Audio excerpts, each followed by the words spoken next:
जलाली बाबरकत मीठे और कदूस नाम में आप सबकी सलामती हो। हम शुक्रगुजार हैं कि खुदा का कलाम, खुदा की आवाज़, जब हम खुदा के कलाम का मुतालिया करते हैं, जब हम खुदा की आवाज़ के बारे में सीखते हैं, तो याद रखिए बाइबल मुक़द्दस एक ऐसी किताब है, ना सिर्फ इसने बीमारियों को दूर किया, ना सिर्फ इसने तूफानों को थमा दिया, ना सिर्फ इसने ज़िंदगी के हालात को बदला, ना सिर्फ इसने एक बदरू को निकाला, ना सिर्फ बदरू होके छोटे लोगों को आज़ाद किया। मैं जब बाइबल की तालीम को देखता हूँ तो यीशु मसीह की तालीम के अंदर जितने लोग बीमारी की हालत में आए वो शिफा पा गए। यीशु मसीह की खिदमत के अंदर जितने लोग लंगड़े चढ़ कर आए और उन्होंने शिफा पा ली। यीशु मसीह के पास जितने लोग कोढ़ी आए और वो कोढ़ से शिफा पा कर गए। यीशु मसीह के पास जितने अमराज बीमारियां लेकर आते गए। और मैं ये कहूँगा कि बाइबल मुक़द्दस इस बात का प्रूफ है, बाइबल मुक़द्दस इस बात का प्रूफ देती है कि जो नीडी, जो ज़रूरतमंद, जो बीमारी से जकड़ा हुआ मेरे यीशु के पास आया, मेरे यीशु ने हर उस पर्सन को जो कोई उसके पास आया उसको आज़ाद करके ज़मीन पर भेजा। मेरे यीशु के लिए जोरदार तालियां। जिस यीशु नासरी ने एक बदरू नहीं बल्कि बदरू होके लश्कर को भी निकाल कर साबित कर दिया कि दुनिया जहान की सारी बदरूहें भी एक इंसान के अंदर अगर जमा हो जाए, इवन स्पिरिट का अटैक जो है अगर इंसान के अंदर जमा भी हो जाए, तो याद रखिए मेरे यीशु मसीह के सामने ना तो कोई जादूगर ठहर सकता है और ना बदरूहों का लश्कर ठहर सकता है। आमीन। दुनिया की कोई ताकत, मैं इसके बारे में कहूंगा कि दुनिया जहान के जादूगरों को इकट्ठा कर ले, दुनिया जहान के सारे बदरू गिरफ्तार लोगों को इकट्ठा कर ले, मेरे यीशु का लफ्ज और उसका नाम ही उन सबको आजाद करने के लिए काफी है। सिर्फ मेरे यीशु का नाम, क्योंकि मेरे यीशु के नाम में ऐसी कुदरत है, मौत जिंदगी में बदल जाती है। आमीन। इसलिए खुदावंद के कलाम में मज़मून बड़ा खूबसूरत है, गिरफ्तारी से आज़ादी की तरफ। मज़मून क्या है? गिरफ्तारी से आज़ादी की तरफ। मज़मून क्या है? बोलिए जरा। गिरफ्तारी से आज़ादी की तरफ। मुझे तक आवाज़ नहीं आई। मज़मून क्या है? गिरफ्तारी से आज़ादी की तरफ। गिरफ्तारी से आज़ादी की तरफ। यानी बाइबल में एक ऐसा वाक़या मिलता है, एक शख्स जो है वो एक बदरू के साथ नहीं जकड़ा गया, एक शख्स जो है वो दो बदरुओं के साथ नहीं जकड़ा गया, एक शख्स जो है वो तीन बदरुओं के साथ नहीं जकड़ा गया, बल्कि ना 10 बदरुओं के साथ। बाइबल में लिखा है बदरुओं का लश्कर उस आदमी के अंदर था। यानी वो आदमी जो बदरुओं के लश्कर के अंदर जकड़ा हुआ था, उसको किसी एक बदरू ने नहीं जकड़ा, 10 बदरुओं ने नहीं जकड़ा। यानी इस कदर उसके दिल के अंदर स्पेस नजर आई है कि पूरे का पूरा लश्कर उसके अंदर है, पूरे के पूरे लश्कर ने उसको जकड़ा हुआ है और पूरे लश्कर ने उसको जब जकड़ा हुआ है और उसको गिरफ्तारी की हालत में ले लिया है। इसलिए मैंने उसको टाइटल दिया गिरफ्तारी से आजादी की तरफ। गिरफ्तार किसने किया? जी बोलो, डरना नहीं। किसने गिरफ्तार किया? बदरूहों ने। बदरूहों ने, है ना? किसने? जरा निकालिएगा खुदावंद के कलाम में से मुक़द्दस लूका की मार्फत लिखा गया अंजीली बयान। मुक़द्दस लूका तबीब की मार्फत लिखा गया अंजीली बयान। अगर हम मुक़द्दस लूका तबीब की मार्फत लिखा गया अंजीली बयान करते हैं तो वाहिद मुक़द्दस लूका तबीब है जिसने जितने मौजूद जो है उसको बड़ी सफाई के साथ कलमबंद किया है, क्योंकि ये तबीब था और तिब की मालूमात रखते हुए एक डॉक्टर, एक तबीब था, इसलिए इसको पता था कि ये मर्ज दुनिया की जड़ी बूटी दुरुस्त नहीं कर सकती। ये दुनिया का मर्ज जो है ये जड़ी बूटियों से नहीं ठीक हो सकता। इसलिए चूंकि तबीब था वो जानता था कि ये हमारे तबीबियत के बस की बात नहीं, ये डॉक्टर के बस की बात नहीं, ये जड़ी बूटी के बस की बात नहीं। इसलिए उसने वजाहत के साथ बयान किया कि सिर्फ एक है जो सारे अमराज को दूर करने की कुदरत रखता है। इसलिए तरतीब के साथ मुक़द्दस लूका ने हर एक मौजज़े को कलमबंद किया है। और ये बड़ा मौजज़ा जो हम सीखेंगे, मुक़द्दस लूका की मार्फत लिखा गया अंजीली बयान 8वां बाब है और उसकी 26वीं आयत मुक़द्दसा से गौर से आप सुनिएगा, खुदावंद के कलाम में से पढ़िएगा। ज़रा आपकी तवज्जो थोड़े वक्त में चाहूँगा, क्योंकि मजमून बड़ा खूबसूरत है। कई दफ़ा इंसान जीते जागते हैं, हम जितने नॉर्मल इंसान हैं, कई दफ़ा हम बड़ी दुआ को ज़िंदगी बसर कर रहे होते हैं। कई दफ़ा हमारा दुआ करना बड़ा अच्छा है, हमारा कलाम पढ़ना बड़ा अच्छा होता है और हमारी दुआ की वजह से हमें गली में अच्छी पहचान मिलती है। लोग कहते हैं ये बंदा बड़ा दुआ गो है, लोग कहते हैं ये बंदा बड़ा कलाम पढ़ने वाला है, लोग कहते हैं ये बंदा बड़ा चर्च जाने वाला है, ये चर्च जाने वाला पर्सन है, ये खुदा के साथ प्यार करने वाला पर्सन है। लेकिन कई दफा जिंदगी गुजारते गुजारते हमारी जिंदगी के ऊपर इब्लीस का एक ऐसा हमला, ऐसा अटैक होता है जिसकी वजह से हम कमजोर पड़ जाते हैं और कमजोर पड़ने की वजह से इब्लीस हमें अपनी गिरफ्त में ले लेता है। इब्लीस हमें अपनी गिरफ्त में लेकर अपने लिए इस्तेमाल करना चाहता है। याद रखिए, खुदा हमें अपने लिए इस्तेमाल करना चाहता है और इब्लीस नहीं चाहता आप और मैं खुदा के लिए इस्तेमाल हो, इसलिए वो अपने लिए इस्तेमाल करना चाहता है। सोचना ये है कि हम खुदा के लिए इस्तेमाल होंगे कि इब्लीस के लिए। फैसला हमने करना है। अगर हम इब्लीस की बात मानेंगे तो साबित ये होगा कि हम किसके पैरोकार हैं। कुछ ही बोलो, खैर है, किसके पैरोकार हैं। अगर आप यीशु मसीह की बात को मानेंगे तो फिर आप फिर उसके पैरोकार होंगे, यीशु मसीह के। इसलिए जरा वाला पढ़िएगा गौर से। खुदावंद के कलाम में लिखा है, फिर वो गरासीमियों के इलाका में जा पहुंचे जो उस पार गलील के सामने है। जब वो किनारे पर उतरा तो उसके शहर का एक मर्द उसे मिला जिसमें बदरूहें थी और उसने बड़ी मुद्दत से कपड़े ना पहने थे। उसने बड़ी मुद्दत से कपड़े ना पहने थे। अगर कलाम की वजाहत को देखा जाए, अगर खुदा का कलाम देखा जाए तो बाइबल मुकद्दस ने उसकी गिरफ्तारी के बारे में बताया गया है। वो एक ऐसा पर्सन जो था और बयान ये किया गया है कि बड़ी मुद्दत से उसने कपड़े ना पहने थे। जी, और वो घर में नहीं बल्कि कब्रों में रहा करता वो था। घर में नहीं बल्कि कहाँ पर रहता था? कब्रों में। यानी जीते जागते इंसान की जगह कौन सी है? जीते जागते इंसान की जगह कौन सी है? घर में रहता ना। ओ जीते जागता इंसान घरों में रहता, कब्रों में रहता। मुझे बता, कब्र से तो मिलांगे नहीं देते, है ना? आप जीते जागते इंसान की बात कर रहे हैं ना।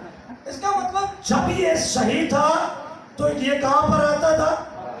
अपने घर में रहता था। जब ये सही था तो ये चर्च भी जाता होगा। ये कलीसिया का अपने उस वक्त कहानियत के हिसाब से अपने चर्च का मेंबर भी होगा, हैकर का मेंबर भी होगा। लेकिन इब्लीस ने ऐसा गिरफ्तार किया, इसकी फैमिली से जुदा हो गई, है ना। नंबर 1 पर इब्लीस ने इसको नंगा कर दिया। नंबर 2 पर इब्लीस ने इसका घर छीन लिया। नंबर 3 पर इब्लीस ने इसका चर्च छीन लिया। नंबर 4 पर इब्लीस ने इसका खानदान छीन लिया। जिस खानदान में खुशियों गमों में बंदा शामिल होता है, इब्लीस ने ऐसा इसको जकड़ा, इसकी ना तो खानदान में खुशियां रही, ना तो खानदान में ये गम में शरीक होता। क्यों? वजह ये थी, इब्लीस ने इसको इस हालत में पहुंचा दिया, ना तो ये अपने घर में रहता, ना रिश्तेदारों में जाता, ना फैमिली में रहता, ना अपने गांव में रहता। इसका मतलब ये है इब्लीस ने कितने काम इससे करवा दिए। अगर हम गिनती के अंदर लेकर जाए तो इब्लीस ने नंबर 1 पर इसका लिबास उतारा, इब्लीस ने इसका घर छीन लिया, इब्लीस ने इसकी रिश्तेदारी को छीन लिया, इब्लीस ने इसके इलाके को छीन लिया, इब्लीस ने इसकी खुशियों को छीन लिया, इब्लीस ने इसकी बरकतों को छीन लिया, इब्लीस ने इसके हालात खराब कर दिए, इब्लीस ने इसके चर्च की फेलोशिप को खराब कर दिया, इब्लीस ने इसकी दुआ करना छीन ली, इब्लीस ने इसका कलाम पढ़ना छीन लिया, इब्लीस ने कितने हालात में से इसको निकाल लिया। अगर सेम हालत आज हम देखें, बड़े लोग दुआ करने वाले, बड़े लोग चर्च जाने वाले, बड़े लोग वर्शिप करने वाले, आज इब्लीस ने उनको जकड़ा हुआ है ना? और ये गिरफ्त के अंदर है, गिरफ्तारी के अंदर आने की वजह से इसकी सारी बरकतें इसकी जाती रही। और यहां तक इवन जरा आगे पढ़े, जरा क्या लिखा है। वो यीशु को देखकर चिल्लाया और उसके आगे गिर कर बुलंद आवाज से कहने लगा, ऐ यीशु खुदा ताला के बेटे। आप जरा 29वें से पढ़ें, 29वें। क्योंकि वो उस नापाक रूह को हुक्म देता था कि इस आदमी में से निकल जा, इसलिए कि उसने उसको अक्सर पकड़ा था और हर चंद रोज उसे जंजीरों और बेड़ियों से जकड़कर जंजीरों और बेड़ियों के साथ जकड़े वाला शख्स, इसको जंजीरों के साथ, बेड़ियों के साथ इसको जकड़ा जाता है। इसके इस हालत की वजह से कि ताकि ये भाग ना जाए, लेकिन ये कहा यह जाता है ये जंजीरों को तोड़ जाता है। इतनी इसके अंदर इब्लीस की वजह से ताकत कि जंजीरों को क्या कर देता, तोड़ डालता, और तोड़ कर वो भाग जाता। और ये रहता कहाँ पर था? कब्रों में, कब्रिस्तान में। और कब्रिस्तान में कौन रहते हैं? मुर्दे। इसका मतलब ये है इब्लीस ने इसको मुर्दा हालत में कर दिया। याद रखिए, आज भी कोई पर्सन अगर खुदा के अंदर जिंदगी नहीं बसर करता तो यीशु मसीह ने कहा था मुर्दों को अपने मुर्दे अपने मुर्दे दफन करने। इसका मतलब क्या था? वो है तो जीते जागते इंसान, लेकिन हालत उनकी क्या थी? मुर्दा। आज भी बड़े चर्च की मेंबरशिप इस हालत के अंदर है। वो शायद चर्च भी आते हैं लेकिन जिंदगी नहीं बदल रही। वो चर्च भी आते हैं, वो गीत भी गाते हैं, वो कलाम भी पढ़ते हैं, वो दुआ भी करते हैं, इबादत भी करते हैं, लेकिन जिंदगी उनकी नहीं बदली। मतलब साबित ये है कि इब्लीस आज भी हमें जकड़ता है, और आज भी बड़े लोग इब्लीस के हाथों दुख उठा रहे हैं इस हालत में, क्योंकि उनका इब्लीस ने खाना पीना सोना लेटना घर का सुकून सारा कुछ किसने बर्बाद किया? इब्लीस। इसलिए इसका मतलब ये है ये शख्स, ये पर्सन कितनी हालतों के अंदर जकड़ा है। अगर इसकी नाकामी की वजह ले तो कितनी चीज़ों ने इनको जकड़ा हुआ है। और ये कब्रिस्तान में रहता है, और कब्र के अंदर रहने वाला पर्सन लिखा है कि वो पत्थर उठाता और लोगों को क्या करता? मारता।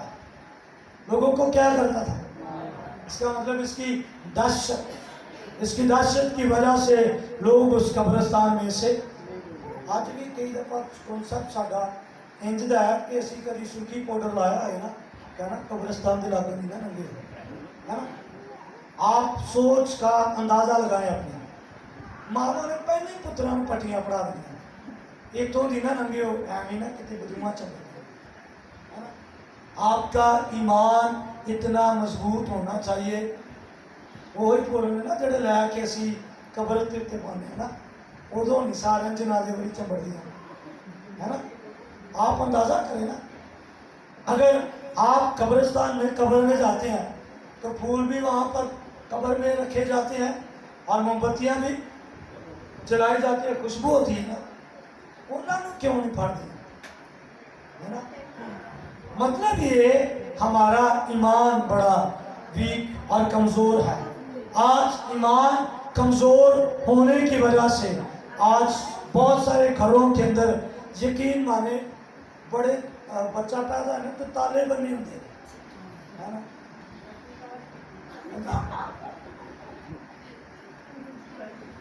आप अंदाजा करें अपनी हालतों का कि इस हालत में चुड़िया रख रख के कहेंगे नहीं पिंडे निकलिए तो खरबूजा रखो।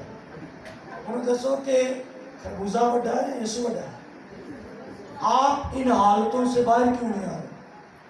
यही हालतें आज के मसीहियों को खराब कर रही हैं। क्यों? क्योंकि वजह हमारा ईमान मजबूत नहीं। और सेम ये हालत कि ये शख्स कब्रिस्तान में रहता और कोई वहाँ से दर्द के मारे गुजरता नहीं था, लेकिन मेरे और आपके यीशु और उसके शागिर्दों का गुजर जब हुआ तब क्या हुआ? जी जरा पढ़े आगे। तो भी वो जंजीरों को तोड़ डालता था और बदरू उसको बियाबानों में भिगाई फिरती थी। यीशु ने उससे पूछा, तेरा क्या नाम है? यीशु ने उससे पूछा, तेरा? पूरी बाइबल के अंदर आप पढ़कर देख रहे हैं, कई जगह पर किसी बदरू को यीशु ने ये नहीं पूछा, बता तेरा नाम क्या है। सिर्फ वह ये हवाला हमें मिलता है जहाँ पर ये पूछा गया, बता तेरा नाम क्या है। और मैं सोच रहा था कि रीजन क्या थी, क्यों यीशु ने कहा बता तेरा नाम क्या था। ये इसलिए था आज हमारी आने वाली कलीसिया को ये पता लग जाए कि यीशु एक बदरू नहीं निकाल सकता, यीशु 10 बदरूएं नहीं निकाल सकता। उसने आगे से जवाब क्या दिया है, जरा पढ़े। उसने कहा लश्कर। उसने कहा क्या है? लश्कर। जब जवाब दिया गया, यीशु ने पूछा बता तेरा नाम क्या है, तो उसने क्या किया? लश्कर। माजरत के साथ आज ना कई पादरी चाटा पुट के दसेंगे, दसो तेरा नाम है ना। उन्होंने देखी बात लेते होंगे और ला देंगे। पूरी बाइबल में मसीह की तालीम के अंदर हमें कोई बाल पकड़कर गुदरूहे निकालने का इख्तियार नहीं मिलता। भाई मिलता? मुझे बताएं। नहीं। पूरी बाइबल के अंदर कहीं जगह पर कहीं भी नहीं लिखा कि यीशु मसीह के शागिर्दों ने बाल पकड़कर लोगों की बदरूहें निकाली है ना। पूरी बाइबल में ये भी नहीं मिलता कि यीशु ने चंडा मार मार के बदरुआ कर दिया, 10 तू लैन किया है ना। पूरी बाइबल के अंदर नहीं मिलता। हमें बाइबल में ये मिलता है, यीशु मसीह ने मसीहियों को इख्तियार दिया, जाओ मेरे नाम से बदरुओं को निकालो। हमें इख्तियार बड़ा है या चाटे है ना। इसलिए आज क्यों मसीही इख्तियार का इस्तेमाल नहीं करते? अगर आप थप्पड़ों का इस्तेमाल करते हैं तो इट्स मीन आप कमजोरी की हालत में हैं। आप अगर बाल पकड़कर बदरुएं निकालते हैं तो साबित ये होता है कि आपके अंदर मसीह की कुदरत काम नहीं करती। आपके पास सबसे बड़ा इख्तियार है, वो इख्तियार खुदा का बेटा यीशु मसीह। हमें हाँ जितने चलना का इस्तेमाल करना है ना, वो मुझे पता है। जहाँ पर लोग है ना, कई दफ़ा लोग मकर कर देते हैं। मैंने एक वाक़या बताया था ना कि कई लोग मकर करते हैं और उन्हें चुंगिया को नहीं लेकिन ड्रामा कर देते, उठे तरह खड़का देगा। क्यों? क्योंकि आपको पता हो कहाँ पर यीशु का इख्तियार है या कहाँ पर हमारा इख्तियार है। इसलिए हमें ये पता होना चाहिए कहाँ पर हमारा इख्तियार है। कलाकार को मैंने बताया था पहले भी, चेचक में, और वो बेटी उसमें बड़ी ज़बरदस्त बदली, बड़े पादरी गए। मैं ये नहीं कहूँगा कि वो पादरी फेल थे, मैं ये कहूँगा कि खुदा कभी कभी किसी को इस्तेमाल करना चाहता है। हमने किसी के खिलाफ बात नहीं करनी। बड़े पादरी गए लेकिन बदरुआ थी पैदल से, है ना, बदरुए नहीं निकली। एक मुझे दावत दी गई और मुझे ये बताया गया कि बदरू आगे से सीधी हो जाती है। तो मैंने खुदावन से कहा, खुदावन वो इस तो पहले वो सीधी अभी मुझे 10 दौड़ा की। अब मैं जब दुआ करके घर से गया और वहाँ पर मैं दुआ शुरू की तो उसने ना अपना काम शुरू कर दिया। मैंने फैमिली से रिक्वेस्ट की कि आप अगर चाहें तो सारे जरा बाहर चले। मैंने सिर्फ इसको पूछना है कि इसका नाम क्या है। और यकीन माने जब सारी फैमिली को भेजा, मैंने कहा मैं पंजाबी थे चिमटा गर्म करवा के तेरे पैरों ते लगा, है ना। मैनू पता लग गया तेरे च कोई बदल नहीं। रौला दस की है? कहते रौला है कि ये ना मेरा जिते कहने थे ब्याह नहीं कर रहा। अब ये बदरूएं भी हैं, है ना। अब आपको पता होना चाहिए कौन सी बदरूओं का कैसे इस्तेमाल करना है ना। आपको ये ज़रूर पता होना चाहिए, वालिदैन को भी ये पता होना चाहिए हमारे बच्चों में कौन कौन सी बदरूएं काम करती हैं। इसलिए यहाँ पर एक उसने कहा लश्कर, क्योंकि उसमें बहुत सी बदरूएं थी और वो उसकी मन्नत करके करने लगा कि हमें अथाह गड्ढे में जाने का हुक्म ना दे। आगे वहाँ पहाड़ पर सूरों का एक बड़ा गोल चढ़ रहा था। उन्होंने उसकी मिन्नत की कि हमें उनके अंदर जाने दे। उसने उन्हें जाने दिया और बदरूहें उस आदमी में से निकलकर सूरों के अंदर गई और गोल कड़ारे पर से छपक कर झील में जा पड़ा और डूब मरा। अब जरा हम देखेंगे उसकी हालत आखिरी बातों में। जरा 25-35 में ऐसे पढ़िएगा जल्दी से। लोग उस माजरे के देखने को निकले और यीशु के पास आकर उस आदमी को जिसमें से बदरूहें निकली थी कपड़े पहने और होश में। किस आदमी को जिसमें बदरूहें थी वो किस हालत में है? गिरफ्तारी से आज़ादी की तरह। जब वो आज़ाद हो गया तो इसका मतलब सबसे पहला काम यीशु ने क्या किया?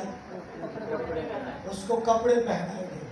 इसका मतलब कपड़े पहनाए गए। आगे और होश में यीशु के पाँव के पास बैठे और पाया। किस हालत में था? होश में। इसका मतलब पहले वो होश में नहीं था। गिरफ्तारी से जब आज़ादी की तरफ आया उसने कपड़े पहने और कपड़े पहनकर होश में वो यीशु मसीह के कदमों में बैठा हुआ। जी आगे। और डर गए और देखने वालों ने उसको खबर दी कि जिसमें बदरूहें थी वो किस तरह अच्छा हुआ। वो किस तरह अच्छा हुआ। जी। और गरासीनियों के गिर्द नवा के सब लोगों ने उसे दरख्वास्त की कि हमारे पास से चला जा, क्योंकि उन पर बड़ी दहशत छा गई थी। बस वो कश्ती में बैठकर वापस गया, लेकिन जिस शख्स में से बदरूहें निकल गई थी और उसकी मिन्नत करने लगा कि मुझे अपने साथ रहने दे। याद रखिए ये सारा वाला पढ़े तो अगर यीशु के बारे में हम देखते हैं जिससे बदरूहें निकली और बदरूहें निकल कर वो किसके कदमों में है? आज कितने लोग शफा पा लेते हैं, मौजा हो जाता है, लेकिन वो यीशु के पास दोबारा आना पसंद नहीं करते। वो यीशु के पास रह कर ज़िंदगी बसर करना पसंद नहीं करते। जब बीमार होते हैं तो पाशा दुआ करें। जब बदरू गिरफ्तार होते हैं पाशा दुआ करें। जब आज़ाद हो जाते हैं, जब आज़ादी मिल जाती है तो फिर रिश्तेदारों की सारा नहीं मुकरती, है ना। हालांकि जब ठीक हो जाए तो फिर यीशु का दर नहीं छोड़ना चाहिए, फिर यीशु की हज़ूरी नहीं छोड़नी चाहिए, फिर यीशु के कदम नहीं छोड़ने चाहिए। और ये पर्सन इसने ये विश जाहिर की, उसने कहा कि मैं तेरे साथ जाना चाहता हूँ, लेकिन यीशु ने उसको अपने साथ ले जाने से इनकार किया। इसकी रीज़न ये थी कि जिस एरिया में यीशु ने उस इलाका में भेजना था वो 10 शहरों का मजमुआ था। अगर वो पर्सन यीशु के साथ चला जाता 10 शहरों में उसके ज़रिए से गवाही नहीं जानी थी और लोगों की दहशत थी। और जब वो लोगों में जाता लोग उसको देखकर मसीह को कबूल करना शुरू हो गए थे। आमीन। और आज आपकी ज़िंदगी में ये आज़ादी होनी चाहिए कि आप जब आज़ाद हो जाते हैं तो आपकी ज़िंदगी में मौजूद होनी चाहिए। आप यीशु के ज़ुरी ना छोड़ें, आप यीशु का दर ना छोड़ें, आप उसके ज़ुरी ना छोड़ें, क्योंकि वही आपको आज़ाद करता है। गिरफ्तारी से आज़ादी की तरफ जब आते हैं तो आप यीशु का दर कभी ना छोड़ें, क्योंकि वो आपको शांत करता है। आए अपनी आंखें बंद करें और हम दुआ मांगें।